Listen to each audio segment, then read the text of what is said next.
So hello guys, welcome back to my channel अर्थशास्त्र की नगरी। सो गाइज, जैसे कि आपने थंबनेल के अंदर देख ही लिया है, जी हाँ, हम बात करने वाले हैं एक बहुत ही ज़्यादा मोस्ट इम्पॉर्टेंट स्टेटमेंट के रिगार्डिंग, टॉपिक के रिगार्डिंग। और स्टेटमेंट है कि क्या सभी उत्पादक वस्तुएं पूंजीगत वस्तुएं होती हैं या नहीं, और सभी पूंजीगत वस्तुएं उत्पादक वस्तुएं होती हैं या नहीं। ये एक एग्जाम में स्टेटमेंट पूछी जाती है कि क्या ये स्टेटमेंट ठीक है, क्या ये स्टेटमेंट गलत है। आपको ये बताना होता है कि ये स्टेटमेंट सत्य है, असत्य है, इसके पक्ष में या विपक्ष में जो है आपको तर्क देना होता है। और इसी के साथ साथ एक और स्टेटमेंट जो है एग्जाम के अंदर पूछी जाती है कि सभी मशीनें जो हैं वो पूंजीगत वस्तुएं होती हैं या नहीं। ये भी स्टेटमेंट जो है ये सत्य है या नहीं है, ये भी हमको जो है बताना होता है। तो इससे प्रीवियस वीडियो के अंदर जो है मैंने आपको वस्तुओं के सारे टाइप, अंतिम वस्तु, मध्यवर्ती वस्तु, भोग वस्तु, उत्पादक वस्तु, टिकाऊ, गैर टिकाऊ, मध्यवर्ती, पूंजीगत,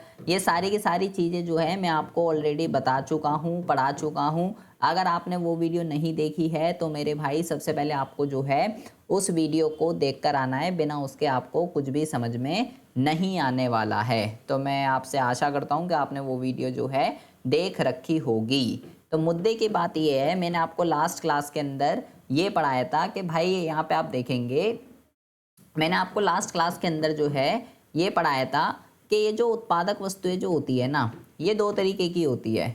एक तो होती है आपकी मध्यवर्ती वस्तु, और दूसरी जो होती है आपकी, ये होती है आपकी पूंजीगत वस्तु। एक होती है आपकी मध्यवर्ती वस्तु और एक होती है आपकी पूंजीगत वस्तु। दो तरीके की मैंने आपको बताई थी। तो वो आपसे एग्जाम में क्वेश्चन ये पूछता है कि सभी उत्पादक वस्तुएं पूंजीगत वस्तुएं होती हैं या नहीं। सभी उत्पादक वस्तुएं पूंजीगत वस्तुएं नहीं होती, परंतु सभी पूंजीगत वस्तुएं उत्पादक वस्तुएं होती हैं। इस स्टेटमेंट को बताना है ये सही है या गलत है। तो देखिए, सबसे पहले आपको पूंजीगत वस्तु की डेफिनेशन पता होनी चाहिए कि पूंजीगत की डेफिनेशन क्या होती है। वो वस्तु जो, पहली बात तो उत्पादक यूज करेगा, ठीक है, और उत्पादन की प्रक्रिया में लंबे समय तक चलती हैं। एक बार ही उत्पादक उसको खरीदता है और बार बार उसी से ही प्रोडक्शन करता है। उत्पादन की प्रक्रिया में लंबे समय तक चलती है और उसकी मदद से हम अदर गुड्स एंड सर्विसेज जो है क्रिएट करते हैं, जैसे कि प्लांट एंड मशीनरी। ये मैंने आपको प्रीवियस क्लास के अंदर ऑलरेडी पढ़ा चुका हूँ, ठीक है। अब उसकी क्वेश्चन क्या है कि सभी उत्पादक वस्तुएं पूंजीगत वस्तुएं नहीं होती। तो क्या ये बात ठीक है या ये बात गलत है? तो ये बात बिल्कुल ठीक है, क्योंकि अगर हम मध्यवर्ती वस्तु की डेफिनेशन की बात करें तो मध्यवर्ती वस्तु एज अ रॉ मटेरियल कच्चे माल की तरह यूज होती है। और इसकी सबसे बड़ी दिक्कत ये है कि ये उत्पादन की प्रक्रिया में लंबे समय तक नहीं चलती हैं। ये तो वन टाइम यूज होती हैं। जैसे मैंने आपको कुछ उदाहरण बताए थे, मैंने आपको उदाहरण बताया था, जैसे कि एक टेलर वाला एग्जाम्पल बताया था कि टेलर सिलाई मशीन भी खरीदता है, कपड़ा, सुई, धागा वगैरह जो है ये भी खरीदता है। तो उसे बार बार क्या खरीदना पड़ेगा? कपड़ा, धागा, ये चीज़ें। वन टाइम क्या खरीदना पड़ेगा? सिलाई मशीन। तो टेलर के लिए सिलाई मशीन जो है वो पूंजीगत है, वहीं कपड़ा, धागा वगैरह उसके लिए मध्यवर्ती है। तो क्या सभी उत्पादक वस्तुएं पूंजीगत वस्तुएं होती हैं या नहीं? सभी उत्पादक वस्तुएं पूंजीगत वस्तुएं नहीं होती, क्योंकि उत्पादक वस्तुएं दो तरीके की होती है। एक तो होती है आपकी मध्यवर्ती और एक होती है आपकी पूंजीगत। तो ये जो मध्यवर्ती वाली वस्तु होती है जिसको उत्पादक यूज करता है, ये पूंजीगत वस्तु नहीं होती। ये पूंजीगत वस्तु की जो फीचर्स हैं, जो क्राइटेरिया है, उसको फुलफिल नहीं करती है। ये वन टाइम यूज होती है, उसके बाद खत्म हो जाती है। उत्पादन की प्रक्रिया में लंबे समय तक नहीं चल रही है ये, इसलिए वो आप कहता है कि सभी उत्पादक वस्तुएं पूंजीगत वस्तुएं नहीं होती। केवल ये वाली जो कैटेगरी है, केवल यही पूंजीगत वस्तु है। आप मध्यवर्ती वस्तु को पूंजीगत वस्तु नहीं कह सकते हो, ठीक है जी। अब दूसरी उसकी स्टेटमेंट क्या होती है? परंतु सभी पूंजीगत वस्तुएं उत्पादक वस्तुएं होती हैं। क्या जो पूंजीगत है वो उत्पादक होगी? अब ये तो सिंपल सी, ये तो कॉमन सेंस की बात है। अब उत्पादक वस्तु दो तरीके की होती है, एक होती है मध्यवर्ती और एक होती है पूंजीगत। अब पूंजीगत किसका टाइप है? उत्पादक का ही तो टाइप है। उत्पादक के दो बच्चे हैं, एक मध्यवर्ती और एक पूंजीगत। तो ये इसी का ही तो बेटा है। तो जो पूंजीगत है वो उत्पादक तो होगी ही होगी, ठीक है। ऐसे ही जो मध्यवर्ती वस्तु है वो उत्पादक का टाइप है।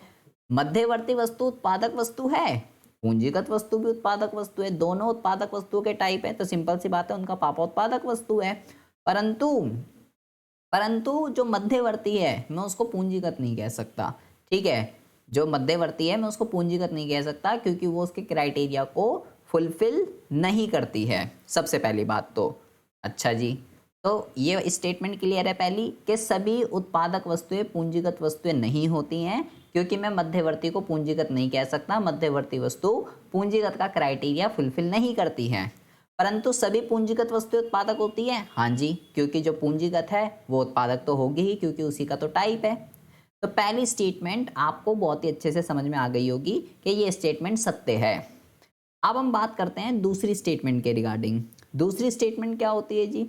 दूसरी स्टेटमेंट आपकी ये होती है कि क्या सभी मशीनें जो हैं, सभी मशीनें, मैंने पूंजीगत वस्तु का एग्जांपल बोला कि भाई पूंजीगत वस्तु के अंदर तो मशीन वगैरह आती है जिसकी मदद से प्रोडक्शन होती है। अच्छा, तो क्या मैं सभी मशीनों को पूंजीगत वस्तु बोलूँगा, सभी को बोलूँगा या नहीं बोलूँगा? ठीक है जी।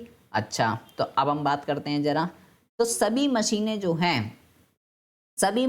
हैं क्या वो पूंजीगत वस्तु होती है या नहीं? तो इसका आंसर है नहीं। क्यों नहीं होती है उसके ऊपर जरा हम बात करते हैं। पूंजीगत वस्तु मैंने बोला उत्पादक यूज करता है, उत्पादक यूज करता है। कौन होता है उपभोक्ता, कौन होता है उत्पादक, ये आपको जो है पता होना चाहिए बहुत ही अच्छे से कि किसको उपभोक्ता कहते हैं और किसको उत्पादक। उत्पादक वो होता है जो वस्तु और सेवाएं बनाता है। ठीक है, सिलाई मशीन का ही एग्जाम्पल ले लेते हैं हम।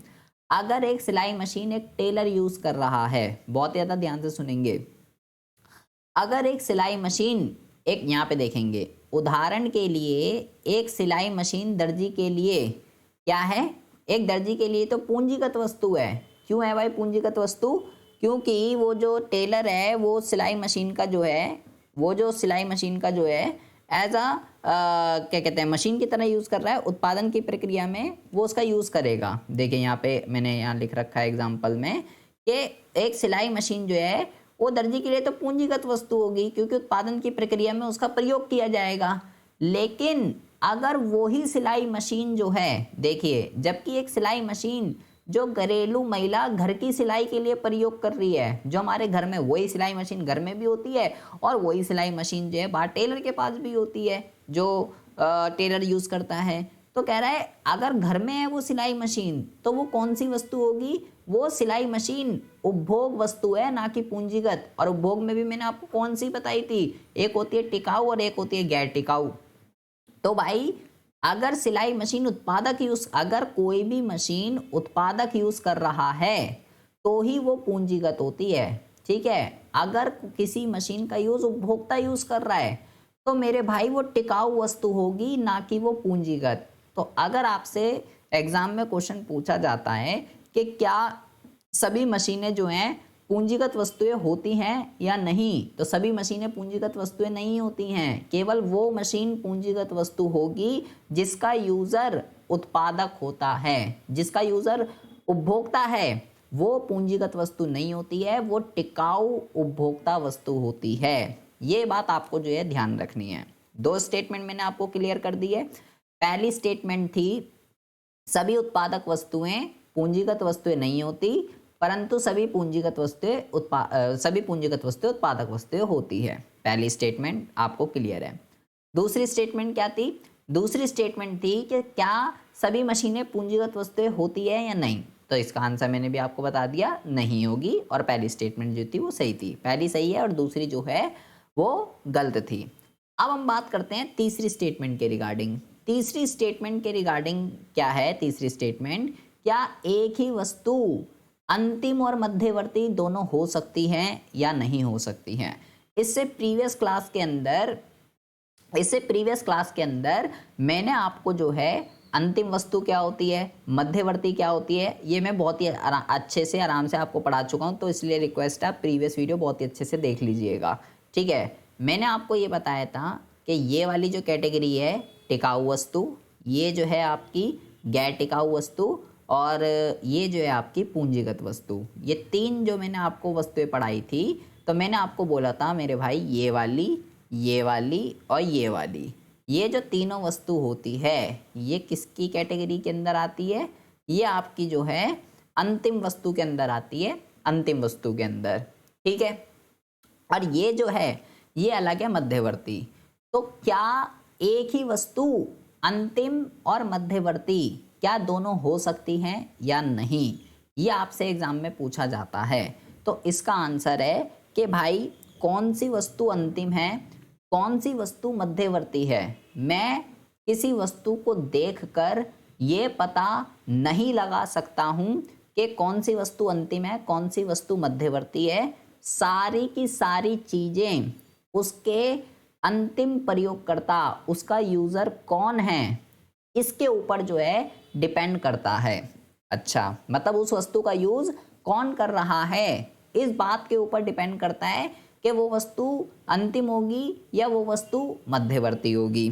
तो अब मैंने बोला भाई मैं तो किसी वस्तु को देख के बता ही नहीं सकता कि वो अंतिम है या मध्यवर्ती है। एक ही वस्तु अंतिम भी हो सकती है, एक ही वस्तु मध्यवर्ती भी हो सकती है, ठीक है जी। एक ही वस्तु अंतिम भी हो सकती है और एक ही वस्तु मध्यवर्ती भी हो सकती है, दोनों हो सकती है। मैं किसी वस्तु को देख के ये नहीं बता सकता कि वो अंतिम है या वो मध्यवर्ती है। मैंने बोला ये तो उसके यूज़र के ऊपर डिपेंड करता है, उसका यूज़ कौन कर रहा है। तो बच्चे के दिमाग में जो है एक बात सीधा खनकती है कि भाई अच्छा यूज़र के ऊपर डिपेंड करता है, तो वो उसके दिमाग में आता है कि अगर उपभोक्ता यूज़ करेगा तो अंतिम है और अगर उत्पादक यूज़ करेगा तो वो मध्यवर्ती है। उसके दिमाग में ये बात आ जाती है। क्या ये बात ठीक है या ये बात गलत है? क्या मैंने आपको ये सिखाया ऐसा कुछ कि जिस वस्तु का यूज़र उपभोक्ता है वो अंतिम होगी और जिस वस्तु का यूज़र उत्पादक है वो मध्यवर्ती होगी? क्या ये बात ठीक है? नहीं, ये बात बिल्कुल ही गलत है। क्योंकि मेरे भाई मैंने यहाँ पे क्या लिखा हुआ है, मैंने तो यहाँ पे लिखा हुआ है ये उपभोक्ता वस्तु है दोनों, टिकाऊ और गैर टिकाऊ, ये उत्पादक वस्तु है दोनों। तो उत्पादक वस्तु के अंदर जो पूंजीगत होती है वो तो अंतिम वस्तु का टाइप होती है, वो तो अंतिम वस्तु है।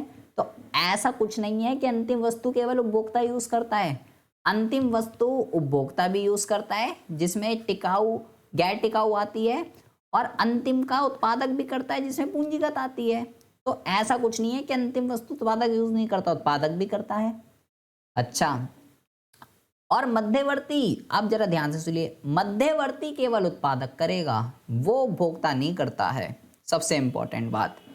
तो क्या एक ही वस्तु अंतिम और मध्यवर्ती दोनों हो सकती है? हाँ, ये डिपेंड करता है कि उसका यूजर कौन है, किस पर्पस के लिए उसका यूज किया जा रहा है। पर्पस मैटर करता है, यूजर और पर्पस मैटर करता है, ठीक है जी। आप ये समझ लीजिए, देखिए मैंने क्या बोला, मैंने ये बोला कि मध्यवर्ती वस्तु हमेशा उत्पादक ही यूज करेगा, उपभोक्ता नहीं करता, क्योंकि मध्यवर्ती वस्तु का यूज है रॉ मटेरियल, कच्चे माल की तरह जो है यूज किया जाता है दूसरी वस्तु को बनाने के लिए। तो उपभोक्ता तो कोई वस्तु बनाता ही नहीं है। जो ये वाली कैटेगरी है, ये उपभोग वस्तु जिसको हम उपभोक्ता वस्तु भी कहते हैं, ये हमेशा अंतिम रहेगी, ये हमेशा अंतिम रहेगी, ये कभी भी मध्यवर्ती नहीं हो सकती है, ये हमेशा अंतिम रहेगी, ठीक है। तो उपभोक्ता वस्तु तो अंतिम है ही, लेकिन उत्पादक के अंदर जो दो टाइप की वस्तु है उसमें ये वाली अंतिम होती है, पूंजीगत वस्तु, ठीक है। तो अगर मैं बोलूं, आपको कुछ उदाहरण दिए जाएंगे और बोला जाएगा अब बताइए ये चीज़ अंतिम है या ये चीज़ मध्यवर्ती है। जैसे कि अगर मैं बोलूं आपसे कि एक आपके पास मान लीजिए एक आपके पास कार है, ठीक है, एक आपके पास कार है। मैंने बोला यूज़र मैटर करता है, यूज़र और आपका ऑब्जेक्ट मैटर करता है कि आप किस पर्पस के लिए उसका यूज़ कर रहे हैं।